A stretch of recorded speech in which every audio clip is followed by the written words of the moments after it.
Senator from North Carolina. Thank you, Mr. President. I rise to join my colleagues in a discussion about the right to life and what happened last week in Washington, D.C., when tens of thousands of Americans of all ages, races, religious backgrounds traveled to our nation's capital to March for Life.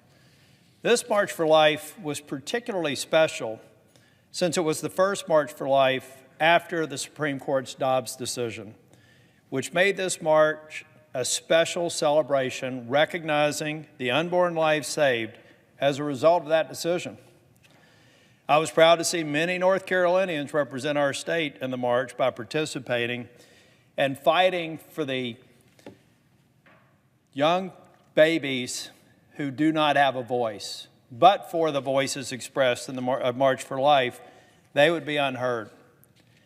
In January 1974, a brave group of committed pro-life leaders led the first March for Life to advocate for a solution to the Supreme Court's judicial activism, in my opinion, in the Roe v. Wade case.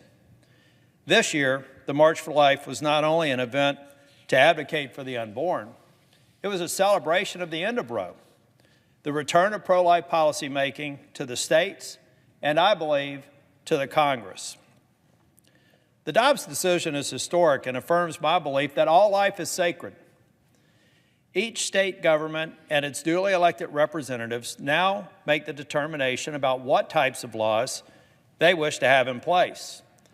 I, for one, continue to advocate for common sense measures that the majority of Americans support, like protecting life at crucial points of development and prohibiting horrendous procedures like partial birth abortion.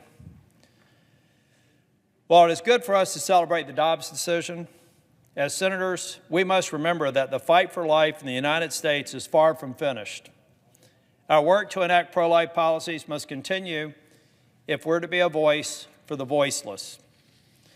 I believe Congress must vigorously pursue efforts to defend the sanctity of life. Some have said since the Dobbs decision that this is something that only states should weigh into, and I respectfully disagree. Just 2 weeks ago, I was thrilled to see the House pass the Born Alive Abortion Survivors Protection Act, which I'm committed to supporting. This legislation would protect newborns that survive failed abortions, born alive, requiring the same degree of care as a newborn baby. I urge Leader Schumer to bring this common sense bill up to the floor for a vote as soon as possible. Last Congress, I co-sponsored dozens of pro-life bills. This Congress, I've joined multiple bills to shape federal policies towards protecting life. This includes proposals that would prohibit the use of federal funds for abortion and prohibit Planned Parenthood from using federal funding for abortions.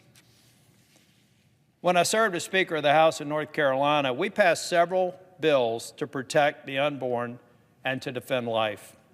And it was widely supported by a diverse state of North Carolina, which is by no means a red state. It's a blue state, maybe a purple state. But when you talk about what we were trying to accomplish, the majority of North Carolinians supported it. And I ultimately believe that the Senate is best situated to set policies to support mothers and to protect life. That's why it's critical that pro-life advocates contact their state legislators and their governors to ensure that life-saving protections are enacted to defend the unborn in their respective states. I'm committed to continuing the effort to support life. I'm a lifetime pro-life Catholic. I make no apology for it because we are the voice in the absence of that baby yet to be born, and we have to continue to fight for them. I encourage my Senate colleagues to join me in doing this. And Mr. President, I just want to say that I hope that on this issue, like so many that we tackled in the last Congress, thorny issues that everybody thought nothing could get done, I really hope that we can get people in a room and recognize that we can come together on some basic tenets, get rid of the voices at either end of the spectrum that are preventing us from making progress on this important issue. Because literally, the lives of the unborn, their lives, their opportunity is at stake. Thank you, Mr. President.